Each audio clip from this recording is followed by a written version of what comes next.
ulit mga kalodi. Ang lulutuin po natin ngayon is salmon head mga kalodi. So yan mga kalodi, nakaredy na yung ating mga pangrekado. So nakaredy na rin yung ating kawali. Dahil tayo ay maggigisa na. So kailangan ginigisa yung salmon head mga kalodi dahil ito'y may, kumbaga pwede siyang kainin raw. Or pwede rin siyang lutuin. Kaso lang, mild lang dapat yung pagkakaluto. Yung hindi ganong na-expose sa init. So, yun mga kalodi. Kaya nga, sikat na sikat ang kimchi mga kalodi. Dahil raw salmon yung kinakain nila. So, yan mga kalodi. Naglagay na ako ng mantika dyan. Dahil maggigisa na tayo ng ating luya muna. So, lagalagay muna natin yung ating luya hanggang maging golden brown yan mga kalodi. So, yan. Medyo nagiging golden brown na yung ating luya. So, next natin lalagay dito yung ating bawang mga kalodi. Pero kulang pa yan sa pagka-golden brown. Kailangan golden brown siya para yung aroma niya is lumabas. And then, masarap po yung salmon head once na marami po siyang luya mga kalodi. Pantanggal lansa na din kasi malansa po talaga ang salmon. So, yan. So, i-golden brown lang po natin siya. Ayan. Then, kapag nag-golden brown na yan, it's time to put the garlic na. So, yan mga kalodi. Dahil golden brown na nga yung ating luya, lalagay na natin yung ating bawang. So, imimix lang natin yung ating bawang hanggang mag-combine yung mga lasa nila at aroma nila. Ang bango. So, yan mga kalodi. Habang ginigisa po natin siya, is kasabay na rin yan ang paghalo-halo ng kanilang mga lasa at aroma. So, next natin nilalagay sibuyas, mga kalodi. So, yan. Nailagay na natin yung ating sibuyas. I-ano lang natin siya hanggang sa maging translucent na siya. So, yan. Kapag nag-translucent na yung colors niya, then ilalagay naman natin yung ating kamatis.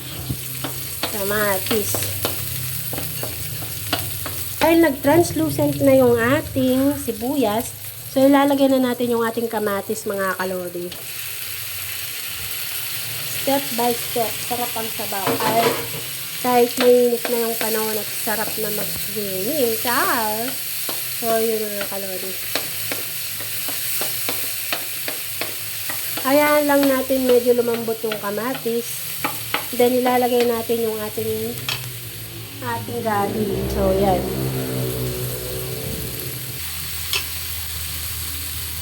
Then, ang ating pangsigang sa miso na lalagay natin. Dahil hindi ko nga mawaret, walang mabibiling sariwang miso dito sa aming lugar. So, laging nakasashay. So, yan. Lalagay na natin yung ating gabi. Pero sa bandang, yung pinakamalaking palengke dito sa aming lugar, is marami kang mga pagpipili ang sariwa man yan o nakasashay. So, mas prefer ko sana yung sariwang miso mas malasa tsaka mas masarap siya. Nga lang sabi ng mga tindera sa palengke is hindi talaga available ang sariwang miso sa palengke dito sa amin. So, yan, dahil okay na, durog-durog na yung ating kamatis, so, lalagyan na natin siya ng tubig. So, yan, kalahati lang muna ng pitchen. Kalahating pitchen na tubig. Yan, malaki ang kawa na yan na binili pa ito ni stepdaughter nung nag-birthday si Biangyang. So, yan, konting story lang. So, yan, at dahil kumukulo na yung ating sabaw para sa ating sinigang na miso, ilalagay na po natin yung miso powder. So, dalawa na yung nilagay ko para masarap at mas maasim. Yan. Natin ilalagay yung ating mga gulay. Like itong okra. Para malambot na siya. So, yan. Lalagyan natin siya ng konting magic sarap. Tsaka konting fish sauce mga kalodi.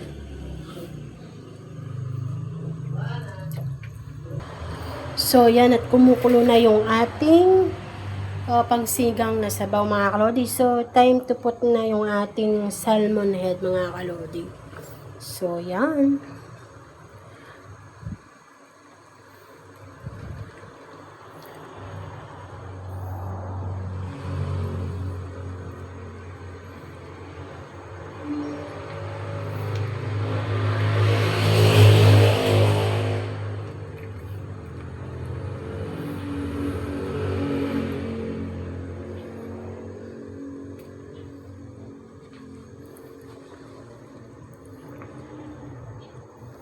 So, yan mga kalodi. Nailagay na natin yung ating salmon head. Then, ilalagay na rin po natin yung ating kangkong.